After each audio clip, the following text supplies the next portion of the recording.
Halo Sobat EasyStock, ketemu saya lagi. Kita mau bahas ada perusahaan yang mau go public, yaitu kodenya Airgas. PT-nya Kian Santang ya, Kian Santang Mulyatama. Dia di sektor energi, book building-nya 16 Oktober sampai 18 Oktober. Kita bisa lihat prospektusnya, tinggal klik di sini atau kita lihat additional infonya. Jadi di sini kita bisa lihat dia bergerak di bidang oil and gas,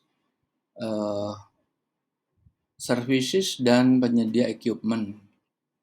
Nah, ini berkedudukan di Bekasi, Jati Asih. Dia akan melepas 23% kepemilikannya. Bisa lihat di sini websitenya tentang kami. Anda bisa pelajari tata kelola, beranda portfolio. EPC, dia bisnisnya EPC nih. Product and Manufacturing, Services, dan Trading. EPC berarti Erection, Procurement, and Contracting ya. Nah, EPC dia. Oke, dia bergerak di oil and gas. Nah, oil and gas tentunya kita bisa lihat perusahaan-perusahaan seperti Medco, mungkin apa ya,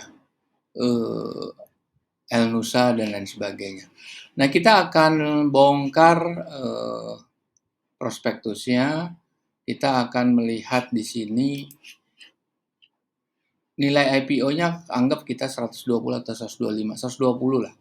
120 atau 115 sampai 120, anggap 120. Ini harga ini murah atau mahal? Kita akan menghitung nilai wajarnya dengan menggunakan rumusnya Benjamin Graham. Ini prospektusnya kita lihat dulu ya. Seperti apa? Nah, ini nih. Nah, kita akan menggunakan rumusnya dari Benjamin Graham dari buku Security Analysis dan The Intelligent Investor. Dua buku yang digunakan Warren Buffett untuk menghitung nilai wajar saham yang listed dan yang akan listed. Lo Keng Hong juga, saya pikir dia pakai ini juga karena dia membaca semua buku dan dia mempelajari semua perusahaan-perusahaan yang ada di bursa efek yang sekarang jumlahnya kira-kira ya 900-an gitu. Oke, dan kita akan menggunakan rumusnya seperti ini. Nah, kita akan menggunakan quarterly financial report yang sekarang yang available itu masih di Q1 dan kita pakai dua periode full year itu tahun 2022. Oke, kita menggabungkan profit and loss, cash flow statement, balance sheet, dan auditor's note. Kenapa kita nggak bisa pakai yang short list, short form ya? Kita harus menggunakan laporan keuangan yang long form seperti prospektus ini. Dari penggabungan itu kita mendapatkan free cash flow yang akan kita ekstrapolasi dengan menggunakan average industry growth 9%. Dari sisi balance sheet kita dapat surplus dan deficit balance sheet. Kita diskonvektorkan dengan government bond yield, kita proyeksikan 10 tahun ke depan. Kita terapkan margin of safety-nya Benjamin Graham, kita ketemu dua nilai. Seperti di technical ada support resistance, kalau ini nilai wajar tertinggi dan terendah. Oke. Sekarang kita akan melihat atau menghitung ya prospektusnya. Ini sudah ya kita lihat tadi. Oke, kita sudah lihat. Sekarang kita lihat prospektusnya. Oke. Di sini kita harus tahu berapa jumlah saham yang beredar, outstanding share-nya. Nah, sebelum dia dijual ke publik, itu sahamnya 1,12 miliar, 1,1 miliar, dan dia jual ke publik 334 juta atau ekivalennya 23%, sehingga total sahamnya 1,4 miliar. Ini yang kita gunakan, 1,4 miliar ini.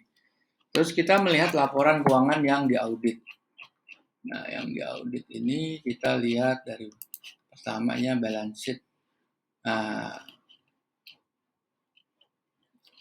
Iya. Oke. Nah, kita akan lihat Tidak hanya di sini, jumlah aset lancar untuk tahun 2023 Q1 tuh ini 2022 43. Beda tipis ya, ada kenaikan, ada profit mestinya. Dan ini kita harus cari netnya. Netnya kita harus kurangin biaya dibayar di muka, pajak dibayar di muka, dan uang muka. Ini harus kita keluarkan. Karena ini sebetulnya dengan cash method ini kalau di cash flow nggak ada. Karena ini masih uang muka. Oke, kita bandingkan dengan utang jangka pendek dan jangka panjang. Kita skip ekuitasnya, langsung kita lihat di profit and loss, kita fokus di tahun berjalan. Ini kita lihat 1,2 untuk sama dengan April, dan untuk full year-nya 6,2 bukannya 1,4 karena ini full year. Oke. Terus kita lihat, nah, kita punya di situ. Sebelum ke sini kita lihat ini dulu nih. Kita lihat. Oke.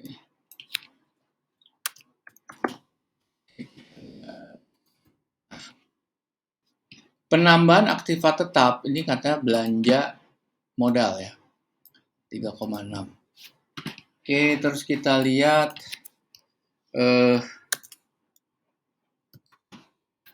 ada non-performing loan belum jatuh tempo lebih dari 90 hari.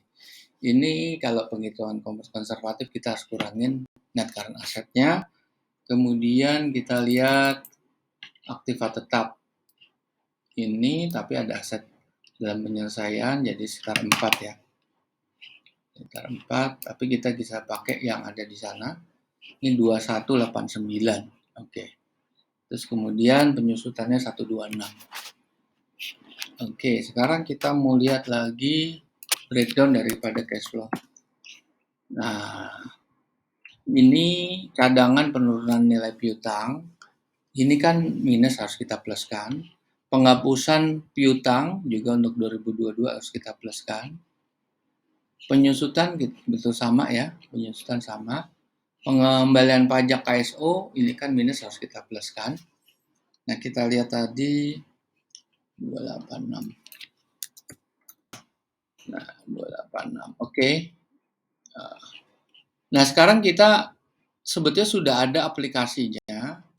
Kita bisa lihat di sini, Anda ketik Easy Stock ya di sini ya. Easy Stock. Google Play Store, di Google Play Store. Google Play Store. Google Play Store. Nah, oke. Android apps on Google Play Store. Anda bisa cari itu Easy Stock. Nah ini seperti ini nih. Seperti ini, cuma karena ini di device-nya PC, kita nggak running di PC ya. Jadi nggak bisa. Nah, oke, kita nggak bisa. Nah, Samsung, itu di HP saya. Ini juga ada deskripsinya, silakan Anda dengarkan di sini. Seperti ini. Oke.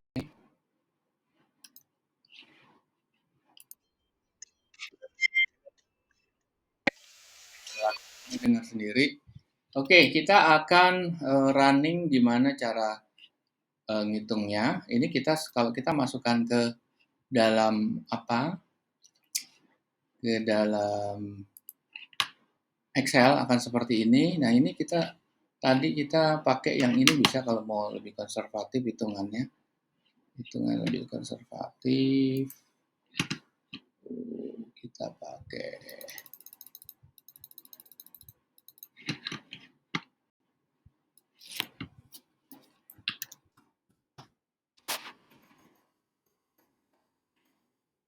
Nah, ini 3689. Oke, udah kita pakai ya. 3689. Sekarang kita mau running perhitungannya, itu tadi udah kita masukin ke Excel. Perhitungannya ini kita running untuk tahun 2022 ya.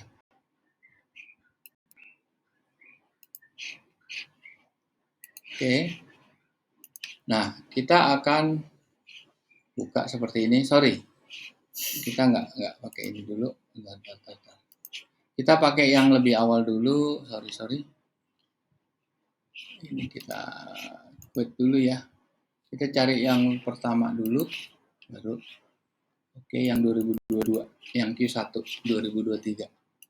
Jadi kita begini, kita klik Google Play Store, Anda ketik easy stock, Anda download, open seperti ini, Anda klik True Value IPO. Kita isi, ganti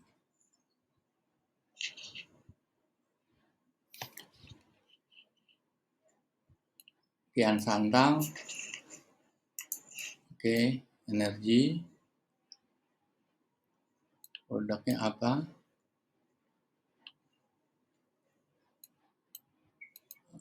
Oke, ya.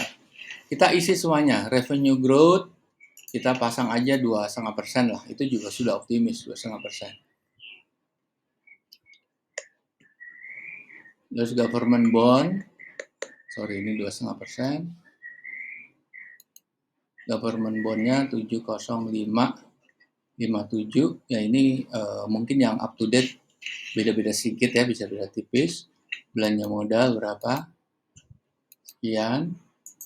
Terus laba, karena ini Q1 ini harus disetahunkan ya, khususnya komponen profit and loss dan cash flow. Oke, kita isi utang jangka pendek, jangka panjang, isi stoknya berapa, terus kita langsung isi net current asset berapa. Itu tadi kan sekitar 115 sampai 122. Harganya berapa yang masih kuartal 1 ya. Ternyata kuartal ke-1 harganya 85 perak.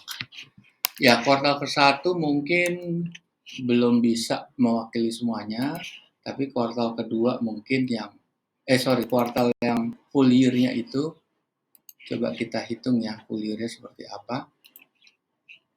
Oke. Nah, kita hitung, nah ini tidak perlu disetahunkan, anggap sama, government bond-nya juga sama. Berapa nih?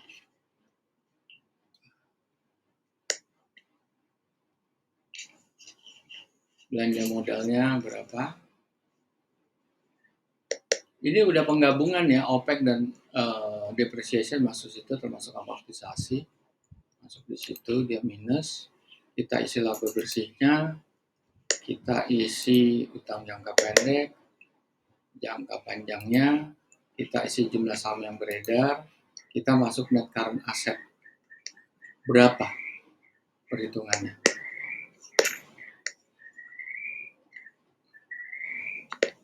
$117. Oke, 117 ya. 117. Oke, 117 kita lihat berapa tadi ya. 117 berarti harga masuk range sebetulnya. Harganya masuk range di sini 117. Nah, Anda mungkin ingin bertanya dari mana sih itu government bond yield itu lihatnya di sini. 10 tahun sekarang 69, berarti agak turun ya, berarti nilainya kalau dia turun itu akan lebih tinggi nilai valuasi. Tadi kan 117, mungkin di 119. Jadi sudah harganya tuh harga wajar nih sebetulnya. Karena kalau kita tadi turunkan itu harganya bisa jadi ke 120. Anda coba aja download dan Anda gunakan itu untuk yang tahun lalu ya. Tapi untuk yang Q1 kan tadi di bawah 100 ya. Kalau nggak salah 85 atau 90 ya. Jadi di bawah 100. Jadi karena bisa aja perusahaan bisnis oil and gas ini sifatnya masih cyclical. Dia akan dibayar, dilunasi di semester kedua. Kan itu masih Q1. Semester kedua udah kita bicara dari bulan Juni sampai bulan Desember. Oke, para pemirsa, kita sudah selesai. Kita jumpa lagi di lain kesempatan.